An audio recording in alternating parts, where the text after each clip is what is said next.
This is part one of constructing a rigid, semi-rigid Bimini Dodger for an Irwin 38 center cockpit. The original Sunbrella fabric was worn and it was time to replace. So I decided, instead of doing another fabric Bimini Dodger, I decided to do a semi-rigid. And what I mean by semi-rigid is the front section of the Dodger, not the windows, but the top section is going to be rigid, and the back section that covers the cockpit, and that's it there, is also going to be rigid. And the very front, where the windows are, is going to be Sunbrella with the plastic windows in it. Then there'll be a piece between the two, between the front and back. That's why you could unzip it and you could walk into the cockpit without banging your head. And that's the back section of the Bimini, and that will be have a back, same thing with Sunbrella with soft plastic windows.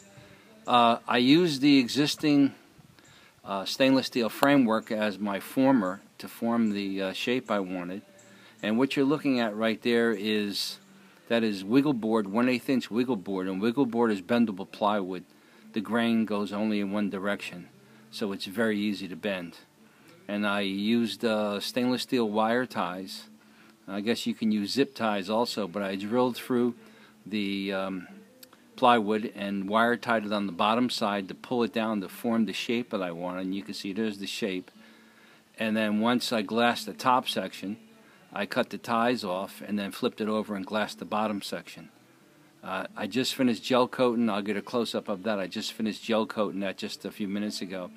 The next one you're looking at here is the back section of the Bimini, and that you can see how steep the bends are in the back, and that's the reason why I use wiggle board, because you can bend it very, very tight.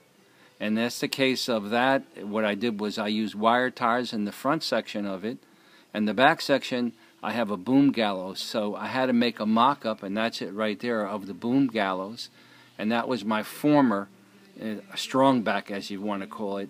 And I had the stainless tubes attached to that, simulating what the Bimini would look like. And I was able to wire tie it and then use long U-nails to nail it to the former. And then once the glass was applied and cured, I was able to pull the former out from underneath it and just clip the U-nails out. And it worked out very well.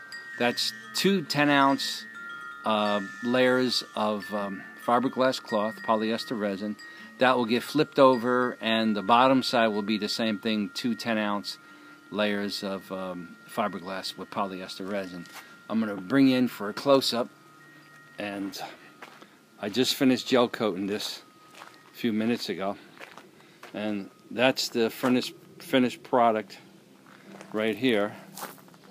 And this one over here has only been fiberglassed. I have to put another layer of polyester resin only to get a smooth surface, because right now you can see print through from the cloth, because I use the squeegee to force the polyester resin through the cloth. And what I do is I wipe it down with acetone, I apply another coat of polyester resin, and that kind of takes out the print through. And then at that point in time it gets wiped down and sanded, and the little divots get filled in with some Bondo, and then it gets sprayed with gel coat. It will be sprayed both top and bottom side. Now I haven't glassed the bottom side yet.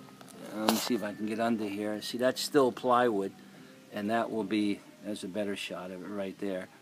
That will be glassed shortly. And then what's going to happen is this is going to get attached to the stainless frame and the boom gallows, and I'll be using stainless steel clamps, very similar to conduit type clamps that they use for holding conduit against the wall, but they are stainless steel. I picked them up from McMaster Car. The price was very reasonable. So that's the next part will be the installation on the boat.